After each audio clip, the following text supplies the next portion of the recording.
So, good evening, everyone.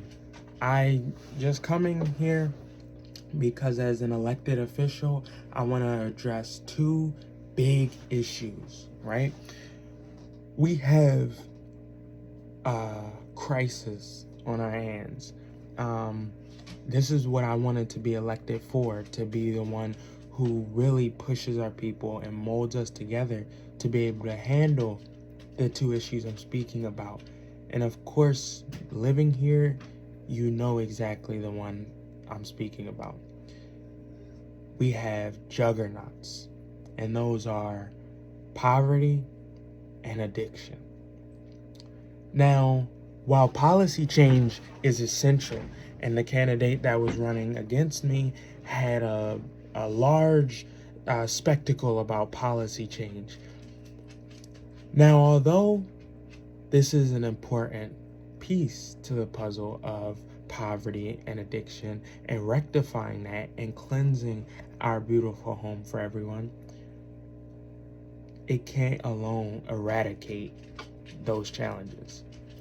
The complexity and the intricacies of addiction that runs conjointly with poverty, it's a systematic issue, to say the least. We have personal behavior and also community effort, right? Today I'll explain why it takes more than policy to create lasting change and how we all as a community have a role to play. So first, policies play a foundational role in addressing these large systematic issues, but they're not the only piece of the puzzle, as I've mentioned before. For example, government initiatives that fund addiction treatment centers or provide affordable housing can create a safety net as well. Not to mention the grotesque way we look at the people who struggle with poverty or struggle with addiction. Now, however, even the most comprehensive policies cannot change individual choices or heal personal traumas, not the ones that run deep into a family and go all the way back to ancestral times, as well as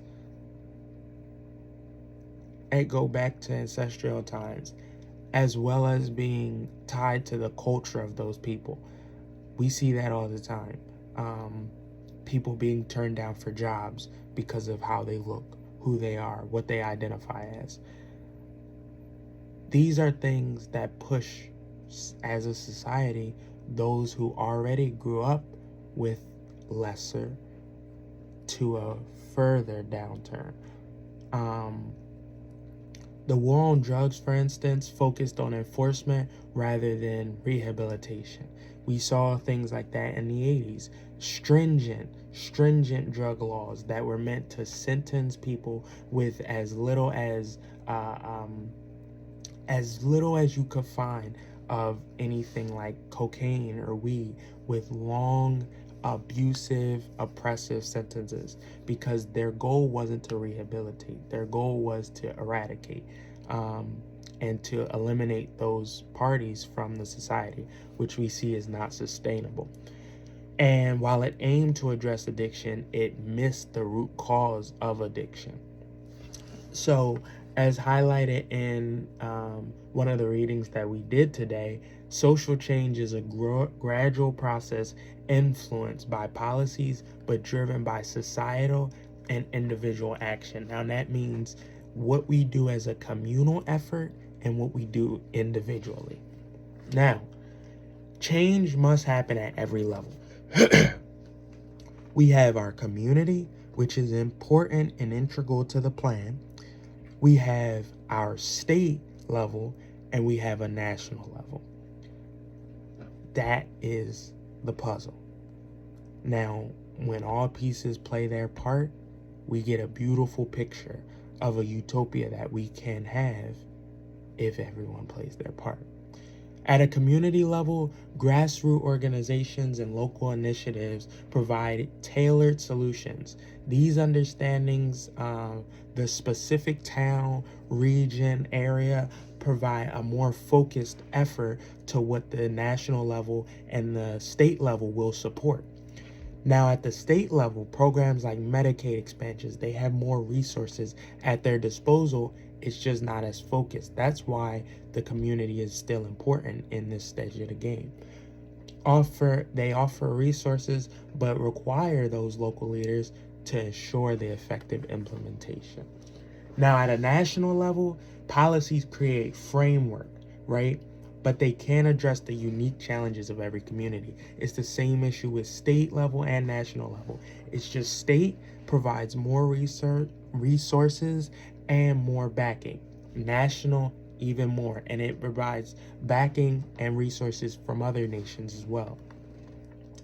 So the intersection of policy and personal responsibility. Here's where personal responsibility meets policy. Policies provide opportunities such as funding for education or addiction recovery programs. Now listen, individuals must take responsibility for utilizing these resources to improve their own circumstances. So when we talk about a community, we don't cast those who are down in poverty or addicted to utilization of opioids or whatever it may be. They're not cast out of this society. They're a broken part of our community. So when we say the community has to aid in rehabilitation, we're speaking about them too, because you can't help someone who doesn't want to be helped. So a person struggling with addiction can access a treatment program funded by state policies, but the success of their recovery depends on personal commitment and communal efforts and support. That means family, friends, neighbors, church members, groups, legions, whatever it may be. This collaboration is also evident in poverty reduction. Policies can increase access to jobs, but without mentorship, skill building, and supportive community, the cycle of poverty will definitely continue.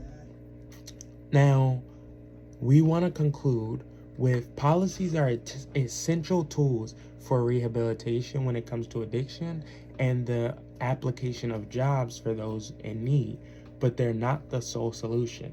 Real change requires a partnership between policies, communities, and individuals. And with those all being together, painting that utopia, we foster a culture of support, advocacy, and personal accountability. So together, we must take action to play our part in painting that beautiful utopia, not just by advocating for policies, but by building a community where everyone has the opportunity to support and to thrive. Thank you.